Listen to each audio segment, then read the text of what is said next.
Hello students, আশা করছি তোমরা সকলেই ভালো আছো। তোমরা যারা ক্লাস 6-এ পড়ো, তোমাদের ইতিহাস বিষয়ের উপরে থেকে কিছু মোস্ট ইম্পর্টেন্ট প্রশ্ন নিয়ে চলে এসেছি। তোমাদের দ্বিতীয় ইউনিট টেস্টের পরীক্ষা আর বেশি দিন বাকি নেই, ঠিক আছে? তোমাদের 3 তারিখ থেকে হয়তো প্রায় সব স্কুলের পরীক্ষা শুরু হয়ে যাবে। তাই তোমাদের এই কদিনে তোমাদের প্রত্যেকটি বিষয় থেকে কিছু সাজেস্টিভ প্রশ্ন উত্তর দিচ্ছি। তোমরা যারা পড়োনি, তোমরা অবশ্যই এইগুলো দেখে নাও। তোমাদের এখন কিছুই তৈরি হয়নি যাদের, তারা এই প্রশ্নগুলো দেখে যাবে, দেখবে এখান থেকে অনেক তোমাদের পরীক্ষায় কমন পেয়ে যাবে। আর তোমরা যারা ভালো নম্বর পেয়ে যাও, তোমরা কিন্তু আমার প্লে লিস্টে চেক করবে, দেখবে এই চ্যানেলের প্লে লিস্টে চেক করবে, দেখবে তোমাদের সমস্ত ভিডিও পেয়ে যাবে, ঠিক আছে? চ্যানেলে যাবে, গিয়ে দেখবে প্লে লিস্ট অপশান আছে, ওখানে সিলেক্ট করবে। ওখানে সিলেক্ট করার পরে দেখবে সেকেন্ড ইউনিট টেস্ট বলে একটা অপশান আছে, ক্লাস 6 2026, ওইটাই মারবে, ওখানে সমস্ত পেয়ে যাবে, ঠিক আছে? আর এই সমস্ত প্রশ্নোত্তরগুলো অনেক বেছে বেছে তৈরি করা, তাই তোমরা ভালো করে মন দিয়ে দেখে নাও, ঠিক আছে? প্রথম প্রশ্ন কী আছে দেখে নাও। প্রথম প্রশ্ন আছে, অশোক স্তম্ভকে কত খ্রিস্টাব্দে জাতীয় প্রতীক হিসাবে গ্রহণ করা হয়? 1950 খ্রিস্টাব্দে। গৌতম বুদ্ধের প্রথম নাম কী ছিল? সিদ্ধার্থ। মেঘালিথ কি? বৃহৎ পাথর দিয়ে নির্মিত স্মৃতিস্তম্ভকে মেঘালিথ বলে।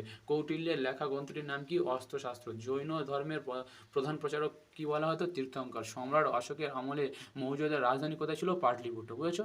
পরের দেখে নাও, দুয়ের দাগের শূন্যস্থান পূরণগুলো দেখে নাও তোমরা, ঠিক আছে?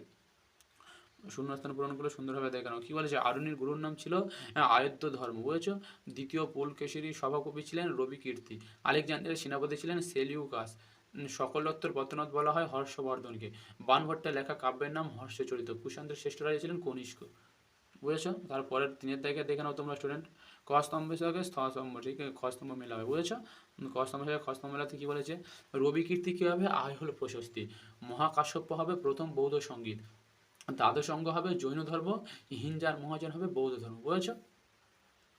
পরের প্রশ্ন দেখে নাও তোমরা স্টুডেন্ট, সত্য মিথ্যা নির্ণয় করতে বলেছে। বুঝেছো? দেখে নাও এখানে, এলাহাবাদ প্রশস্তি সেনগুপ্ত কী বলেন? এলাহাবাদ প্রশস্তি কে লেখেন? সমুদ্রগুপ্ত, ঠিক আছে? তাই এটা হবে মিথ্যা। এলাহাবাদ প্রশস্তি রচনা করেন হরিসেন। বুঝেছো? কৌনজের রাজা ছিলেন কে? গ্রহবর্ম, এটা সত্য। নালন্দা মহাবিহার তৈরি হয় দ্বিতীয় চন্দ্রগুপ্তের আমলে, এটা হলো মিথ্যা। কুমারগুপ্ত প্রথমের আমলে প্রতিষ্ঠিত হয়েছিল নালন্দা মহাবিহার। বুঝেছো? তারপরে থেকে নাও, হর্ষাব্দ গোনা শুরু হয় 606 খ্রিস্টাব্দে, এটা হচ্ছে সত্য। তারপরের প্রশ্ন থেকে কোনো তোমরা শুনুন, 5-এর দাগের, ঠিক আছে? বৈদিক যুগে জীবনযাপনের কয়টি ভাগ ছিল? কী কী? বৈদিক যুগে জীবনযাপনের 4টি ভাগ ছিল, ব্রহ্মচর্য, গৃহস্থ, বানপ্রস্থ ও সন্ন্যাস। শ্বেতাম্বর বলতে কী বোঝে? জৈন ধর্মের যে সম্প্রদায়ের সন্ন্যাসীরা সাদা বস্ত্র পরিধান করেন তাদের শ্বেতাম্বর বলা হয়। বৈদিকদের দুটি নিয়ম উল্লেখ করো। তারা নিয়মিত সভা করত, তারা সকলের মতামত নিয়ে ঐক্যবদ্ধভাবে সিদ্ধান্ত গ্রহণ করত। সরকারি কাদের বলা হতো এবং কেন? দ্বিতীয় চন্দ্রগুপ্তকে সরকারি বলা হতো কারণ তিনি শকদের পরাজিত করেছিলেন। পরের প্রশ্ন দেখে নাও তোমরা স্টুডেন্ট, 5-এর প্রশ্ন দেখে নাও। সাতবাহন বংশের উল্লেখযোগ্য রাজা কে ছিলেন? কোন শিলালেখতে ভারতবর্ষ শব্দটি ব্যবহার করা হয়েছিল?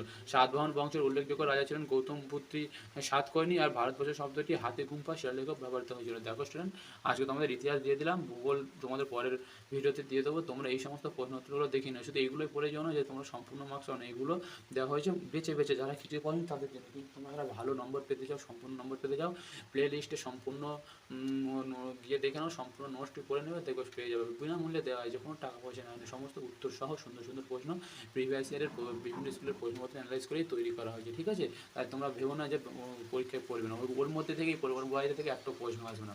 তোমাদের গিয়ে দেখবে ক্লাস 6-এ সেকেন্ড ইউনিট 2026 বলে, ওখানেই পেয়ে যাবে সমস্ত বিষয়ে সাজেশন এবং নোটস। বুঝেছো? ধন্যবাদ।